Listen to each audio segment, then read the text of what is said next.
Buenas tardes para todos. Mi nombre es Claudia Beltrán Arroyave, soy pediatra, especialista en enfermedades infecciosas y trabajo en la ciudad de Medellín, en las instituciones que ustedes pueden observar en la diapositiva. Y el día de hoy quiero compartir esta presentación sobre las medidas de cuidado para prevención del contagio por COVID-19 que favorecen la presencialidad en entornos educativos. Inicialmente, quiero hablar sobre unas generalidades del virus, cómo se ha comportado el virus en los niños y son cosas que hemos aprendido a lo largo de este año que ya vamos a cumplir con la pandemia de COVID-19. Primero, que así como lo pretendíamos al principio que se iba a comportar el virus en la población pediátrica, así se ha comportado. Las manifestaciones clínicas son leves, los niños, la mayoría son asintomáticos y muchos de ellos tienen síntomas que no son tan específicos de una infección respiratoria como en el caso de los adultos.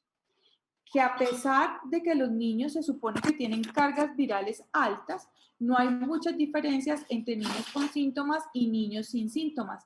Sin embargo, sí hay una diferencia en la transmisibilidad del virus y es que cuando estamos sintomáticos, si estamos tosiendo, estamos estornudando, vamos a tener vías más exitosas, mecanismos más exitosos para transmitir el virus que cuando estamos asintomáticos porque no estamos generando aerosoles, no estamos generando gotas, ni tampoco vamos a estar todo el tiempo tocándonos la cara y contaminando el ambiente cuando no tenemos ninguna manifestación o ningún síntoma. Sin embargo, acá es muy importante recordar que las medidas de autocuidado y de las que voy a hablar a continuación deben mantenerse en todas las personas, los que tienen síntomas o los que no tienen síntomas, en este caso los niños que van pues al colegio. Hay algo en los niños y es que tienen menor positividad en las pruebas comparado a los adultos. Hay algunos cuestionamientos y esto es porque hay limitaciones técnicas frente a la prueba o porque de pronto no a todos los niños se les realiza la prueba. Pero en general, lo que hemos aprendido es lo que ustedes observan aquí en la gráfica. Definitivamente, el COVID-19 es un virus que afecta principalmente a los adultos. Como ustedes pueden ver acá, esta es la totalidad de casos en Colombia. ¿Sí? El 92% de los casos corresponde a adultos y 7,5% corresponde a pacientes menores de 18 años, con un porcentaje de hospitalización mucho menor, una mortalidad muy rara en niños, lo que hace que este virus se comporte de una forma más benigna que en los adultos en la población pediátrica. Antes de entrar en materia con las medidas que se recomiendan para el regreso de la presencialidad, yo quiero recordar estas premisas. La decisión al colegio es una decisión concertada entre padres de familia, colegio, médicos, pediatras, etcétera, y es una decisión individualizada. No todas las familias están preparadas para tomar esta decisión. Probablemente la mayoría de niños ya lo están, pero no todas las familias lo están. Por eso es muy importante la comunicación y que ustedes tengan acceso a la información de qué pasa si mi niño se enferma, de qué pasa si él tiene alguna enfermedad, de qué pasa si hay alguien en la familia que tiene riesgo de complicarse si le da el COVID. Hay datos de la Unión Europea muy contundentes que demuestran que abrir los colegios para que los niños asistan de forma presencial no aumenta la transmisión comunitaria. Lo que se ha visto es que los niños se infectan en las comunidades porque todo está abierto, bares, piscinas, centros comerciales y los niños y los adultos tienen una vida social y salen y muy probablemente la mayoría de contagios se dan de forma comunitaria. Siempre se deben evaluar los factores de riesgo, especialmente cuáles. Los menores de un año, no porque se mueran o se agraven más por el COVID. Los menores de un año es porque ustedes deben saber que cuando un niño menor de un año le da fiebre, por ejemplo, es un signo de alarma para que nosotros los pediatras digamos mejor hospitalizarlo. Es mejor hacerle exámenes y no necesariamente observarlo en casa. Entonces, por eso cuando uno ve las gráficas, mira, es que los menores de un año se hospitalizan un poco más, pero es por esto. Convivientes con personas adultas, aquí ya son los factores de riesgo de los adultos. Si un niño convive con un mayor de 70 años que tiene enfermedad cardíaca, diabetes, obesidad, que son factores de riesgo para complicarse en los adultos, entonces es una decisión familiar si regresa o no. También va a depender del momento epidemiológico y aquí quiero recalcar algo. Todo esto es dinámico. Depende de cómo se esté comportando el virus en la comunidad, probablemente las decisiones van a cambiar. Va a depender también de las condiciones del colegio y va a depender de la adherencia del niño a las medidas preventivas. ¿Cuáles son los factores de riesgo que nosotros hemos estimado como que pueden, si un niño con estas condiciones les da COVID, puede complicarse? Pacientes que tienen una inmunosupresión primaria o secundaria no controlada, edad menor de 3 meses, pues los niños menores de 3 meses generalmente no van a los hogares de cuidado de los niños pequeños. Cuando se infectan por otros virus al tiempo, enfermedades cardíacas congénitas, enfermedades pulmonares crónicas, sobre todo las descompensadas, asma descompensada, asma de difícil manejo, no un asma leve, hemoglobinopatías como anemia de células falciformes, diabetes, enfermedad renal crónica, también descompensada o bajo inmunosupresión fuerte, desnutrición grave y enfermedades neuromusculares. Entonces, ahora sí vamos a entrar en materia y vamos a hablar de las medidas, o les voy a contar cuáles son las medidas que según los estudios y lo que hemos conocido del COVID durante este año, parecieran ser eficaces para favorecer que los niños regresen a las aulas. La primera de ellas, y las voy a decir en orden de importancia, la primera de ellas y la más importante parece ser el distanciamiento físico.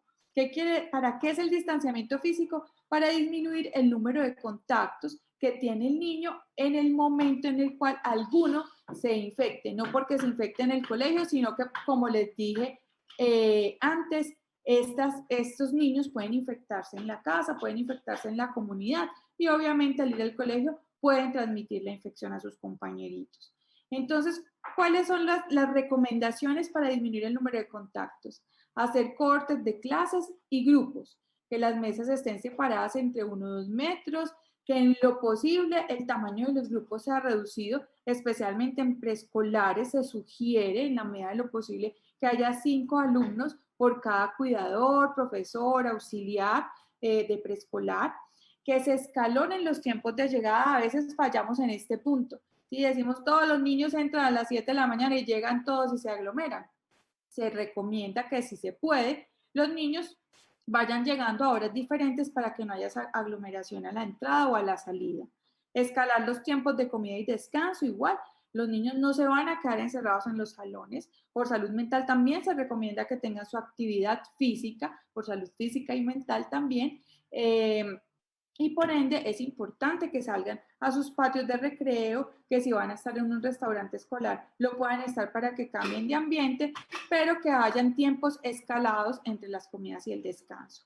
También se sugiere las clases al aire libre. Y aquí en Colombia somos muy creativos para poder dar lugar a que este sueño de volver a las clases presenciales se cumpla. Entonces hay muchas escuelas que tienen la posibilidad de dar clases en el patio, debajo de un árbol, bueno, muchas formas y hay que ser muy recursivos al respecto. Da igual se puede en otras instituciones que tienen pues como plantas físicas para poder hacerlo. La segunda medida recomendada es la ventilación. Hay que promover la ventilación y no tengo que traer ningún dispositivo que me saque el aire de una u otra manera, no. La ventilación natural es lo más recomendado. Mantener las ventanas abiertas. Si yo no puedo hacerlo porque está haciendo mucho frío, porque es un piso alto y tengo niños pequeños, por ejemplo, asegurar la ventilación de alguna manera. ¿Sí? Si tengo calefactores o aires acondicionados, asegurarlo, tener la puerta abierta o asegurar que ventile, que el aire corra por las ventanas abiertas, teniendo algunos dispositivos de seguridad en las ventanas.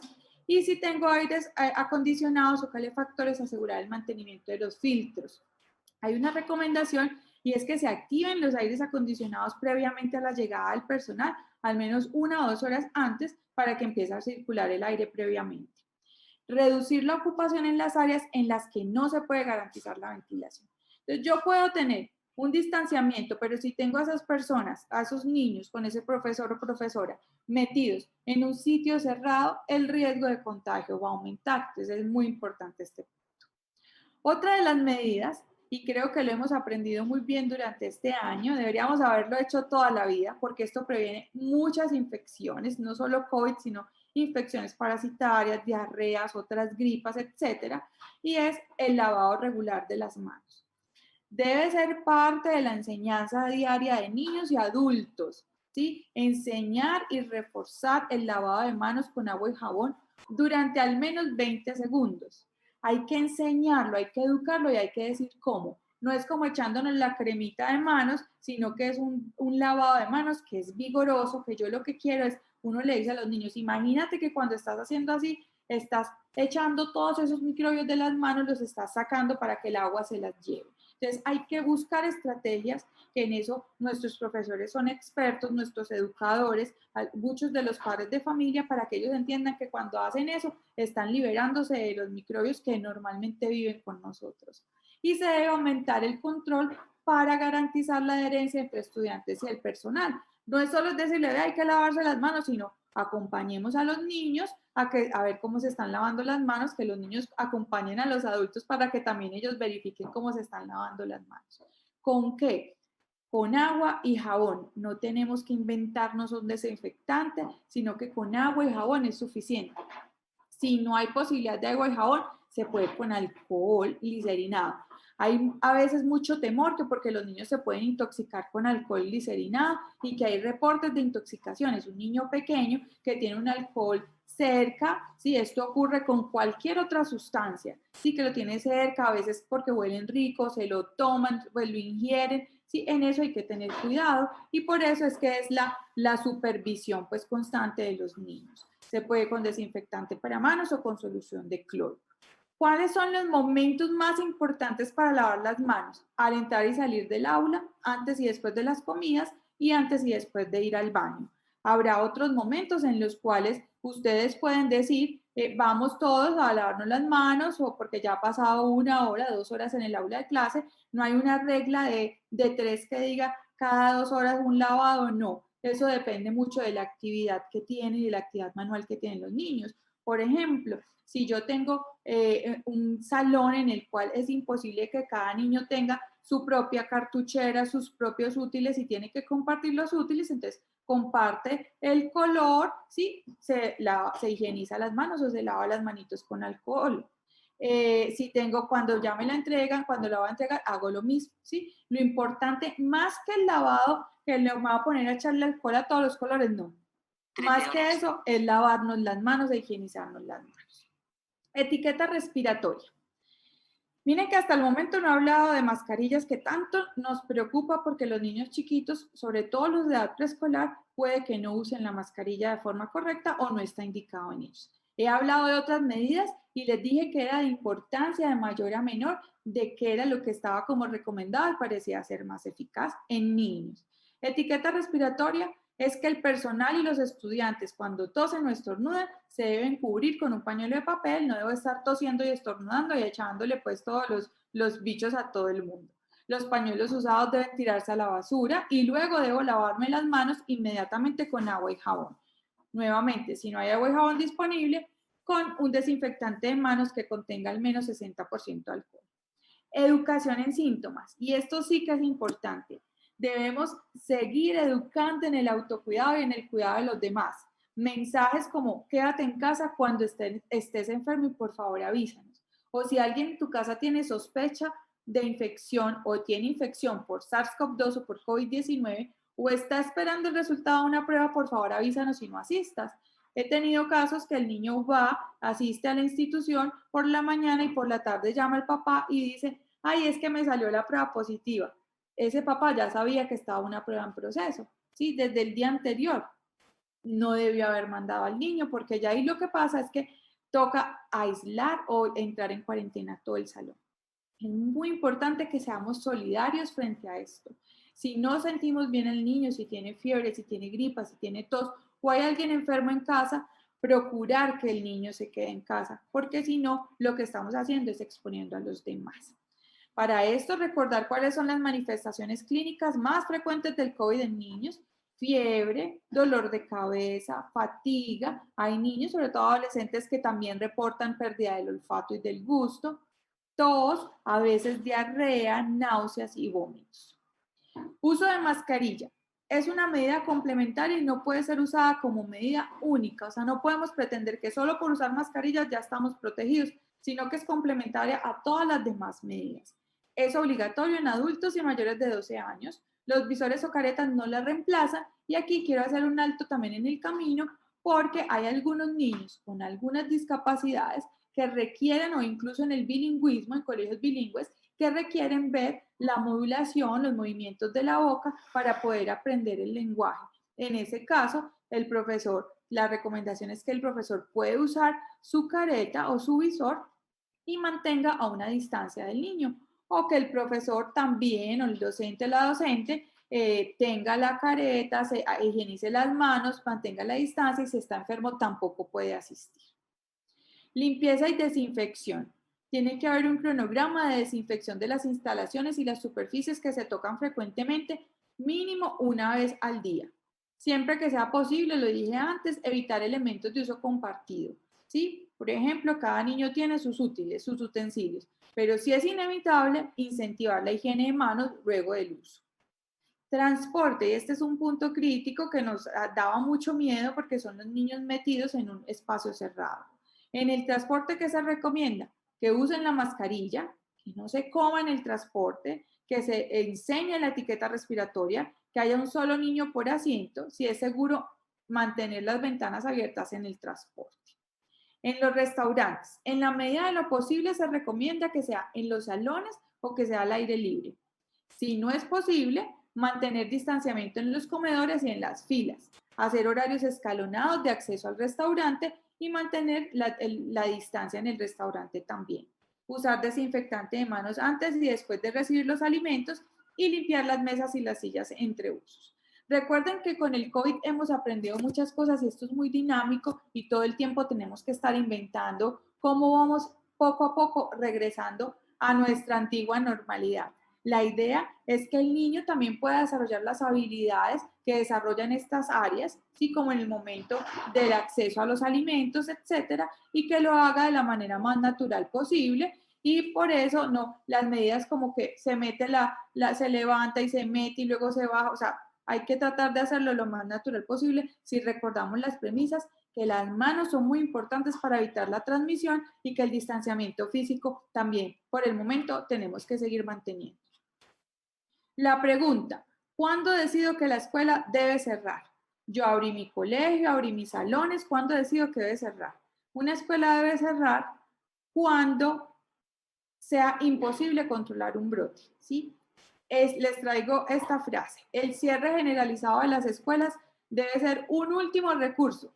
Debe considerarse solo si las medidas para contener la propagación de la enfermedad fueron insuficientes. ¿Y cuáles son esas medidas? Acá hay una estrategia muy recomendada también en el mundo y es cada salón es como una burbuja. Cada salón se comporta como si fuera un individuo. Si un niño en el salón está enfermo, ¿sí? Los demás compañeritos se consideran contacto. Y si son contacto, ese salón, así como cuando yo soy contacto de COVID, me aíslo, ese salón se aísla. Cada burbuja se maneja de esa manera. Por eso es tan bonito incluso esto como sociedad, porque nos estamos cuidando. Yo sé como papá que es que si yo expongo a mi hijo, si a una persona con COVID y mi hijo es enferma, mi hijo está exponiendo a otros y esto es una cadena. Entonces cada salón funciona así como una burbuja. Mientras haya transmisión comunitaria, es muy difícil establecer si el contagio ocurrió dentro de la escuela o en la calle. Y esto se los digo porque es que puede pasar. Hay un niño enfermo en el salón y dicen, vio el colegio. Y es el ruido que hacen las comunicaciones, es el ruido que hacen las noticias porque aparece en Francia abrieron un colegio y a la semana lo cerraron, cerraron el salón o salieron a cuarentena. Es porque claro, porque es una burbuja y el salón debe ir a cuarentena o aislamiento mejor durante los 10 a 14 días si hay un niño enfermo en el salón mientras se descarta pues la enfermedad. ¿Qué hacer cuando hay un caso positivo? Entonces uno dice, hay un caso positivo en el salón, lo primero que va a hacer es cortar la transmisión. ¿Cómo? Identifico rápidamente los contactos mediante entrevistas, mediante cámaras, etcétera. Defino si el riesgo de exposición fue alto o bajo, ahorita les hablo de eso, y defino aislamiento, seguimiento de contactos según protocolo y que avisen si hay aparición de síntomas. Si es necesario, aíslo la cohorte. ¿sí? Si estos niños vemos que definitivamente es necesario que se aíslen porque el contacto fue muy estrecho, porque tuvieron una exposición de alto riesgo, entonces aíslo la corte y hago vigilancia de los síntomas. Es muy importante tener este protocolo en cada establecimiento educativo y hay experiencias ya incluso en nuestro país, en colegios públicos y privados, que se ha podido hacer y se ha podido llevar a cabo y los niños siguen yendo a los colegios de forma exitosa. ¿Qué es exposición de alto riesgo? Una persona que tiene contacto cara a cara, menos de 2 metros, con un caso de COVID confirmado durante más de 15 minutos o no protegido con secreciones como la tos y los estornudos. Y de bajo riesgo, tener un contacto con COVID dentro de 2 metros durante menos de 15 minutos. O sea que si yo mantengo el distanciamiento, no voy a tener contacto y mi exposición va a ser de bajo riesgo. En niños esto puede ser muy difícil porque ellos todo el tiempo van a querer compartir. Sí, probablemente el contacto entre niños con un caso positivo va a ser de alto riesgo y ahí es cuando tenemos que definir si ese salón tiene que salir a aislamiento. Bueno, como conclusiones, el COVID en niños tiene menor riesgo que el que se creía hace un año. Tenemos que educar a toda la comunidad, es un compromiso de todos. Tenemos que procurar crear pequeños grupos fijos, ¿sí? En algún foro me preguntaban entonces, este modelo en el que el profesor va por varios salones, en que los niños van por varios salones, ¿no debería ser implementado en COVID? La verdad, no. Deberían estar los niños en el salón y más bien el profesor ir yendo de salón en salón. Y obviamente, si se requiere, si se puede un profesor todo el tiempo, 2 o 3 profesores para el salón, mejor. Pero si hay un profesor que tiene que ir por varios salones, pues lo puede hacer, ¿sí? Mientras este profesor sea muy juicioso con las medidas y que también, hago aquí la cuña, tenga, apenas pueda tener acceso pues a la vacunación, apenas lo tenga disponible. Acceso frecuente, higiene de manos en los salones, mantener los salones ventilados, limpieza de las superficies al menos una vez al día. Tampoco tenemos que estar detrás del niño con un trapo casi que limpiándolo, echándole alcohol encima, eso no sirve. Recordar los momentos críticos que es en el restaurante y en el transporte escolar. También se comportan como una burbuja los niños del transporte. Si pasa algo, si un niño se enferma en el transporte, pues el transporte también se tiene que aislar, pero ojo, no tengo que aislar los contactos de contactos, ¿sí? Si yo tengo un niño de kinder A, primero A y segundo A en un transporte, ¿sí? Y el de primero A se enferma, yo aíslo mi grupo de primero A, que es donde estuvo en clases, el transporte, pero no tengo que aislar a segundo A ni a kinder A. ¿Listo? No aíslo los contactos de contactos, sino los contactos reales. Y debo tener en los colegios un sistema de vigilancia activa donde se identifique tempranamente los casos, donde haya capacidad de resultado de pruebas para trazar contactos y casos y definir aislamiento y cuarentena. Esta capacidad en el resultado rápido de pruebas no es del colegio, depende de todo el sistema de salud colombiano, de las EPS, etcétera. Y si no se puede hacer una prueba para COVID en un contacto, no se angustien, la decisión en ese caso es aislamiento y vigilancia de síntomas. Muchas gracias.